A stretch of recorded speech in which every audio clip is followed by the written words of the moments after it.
أين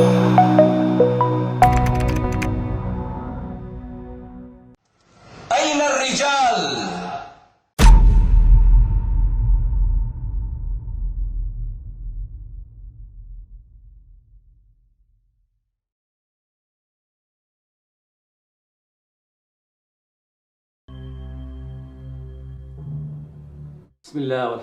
به نام الله، ستایش مر الله را. درود و سلام بر پیغمبر الله، عائله ایشان، صحابگانشان و کسانی بود که به ایشان پیروی کردند. شهادت می دهم که نیست معبود جز الله و محمد رسول اوست. امروز ما عاید کلمه هشتم برنامه مان که آن کلمه اذکر یعنی یاد کن می باشد صحبت خواهیم کرد. الله متعال می فرماید و نام پروردگارت را یاد کن. وأن يوصي قومه بذكر الله كثيرا.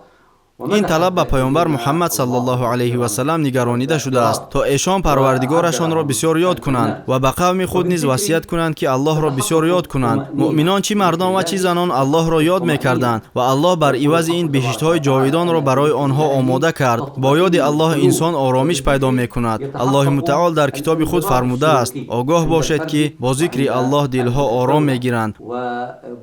با ذکر الله تمام خصلت‌های نجیب هم در فرد اللهیده و هم در دولت سرجم می‌گردند. وقتی که حاکم دولت الله را یاد می‌کند، کارهای امت را اداره نموده و آنها دلسوزی می‌کند، زیرا از آنها مسئول بودن خود را ادراک می‌نماید. این چون ذکر الله متعال خصلتی را چون اخلاص پیدا می‌کند، زیرا الله عمل‌هایمان را مشاهده می‌کند. همین که انسان تصور کند که الله تعالی او را مشاهده می نماید، عملش را بهتر گردانیده از سرپیچیدن به فرمان الله می ترسد، زیرا او در این زمان وی را می بیند. همچنین با ذکر الله متعال رشد و نفوذ و توانایی صورت می گیرد، چنانکه خداوند متعال فرموده است: و هر آینه این یادآوری است به تو و قومت و زود است که پرسیده شوید. ای الله، از تو میپرسیم که ما را کسانی بگردان که تو را بسیار یاد میکنند و یادآوری ما را بیهوده نساز.